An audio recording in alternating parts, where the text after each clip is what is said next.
Coondog's Outdoor Adventures here, and here we have the culprit that was in my walls of the house. Of course, I put a sock in there for him to stay warm. He's going to be doing some hiding. Let's see. There he is. It's a flying squirrel. So congratulations, Jungle J Adventures. You won the thermocell, and very good guess, very good knowledge of the outdoors and so on. I really thought that even with all those hints, no one was going to get it, because you have to really know what's living around here. Now this flying squirrel here looks like it's a southern flying squirrel, and you can probably see the flaps underneath its around, connected to its legs for flying or for gliding. And I think this is a southern flying squirrel. There's two varieties, and they're all over the place. They're all way up into Canada. The northern flying squirrel, in this area we have both, northern and southern, and all the way down to Florida on the east coast. And there's different ones, I guess, on the west coast, little subspecies or whatever, but they're pretty laid back. Of course, you got the sugar gliders, are pretty much the same thing.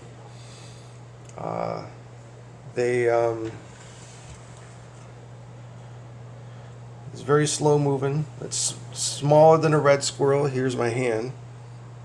I have a big hand, size 10 hand, but it's smaller than a red squirrel and smaller than a rat. They're not very big. They very prominent in areas, and the thing is, they're extremely nocturnal. So chances are they live in, if you have a woods or whatever, you've been in the woods, they live in there. I see tracks all through my woods of the flying squirrels. They come out at night. They're very strictly nocturnal. The only time I've seen them before, when the first time I saw one, when I was leaning against a tree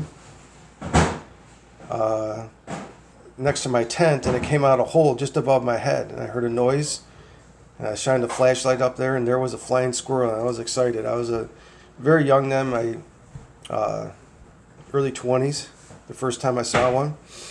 And then we're working on a cabin once, doing a lot of banging inside a hunting cabin.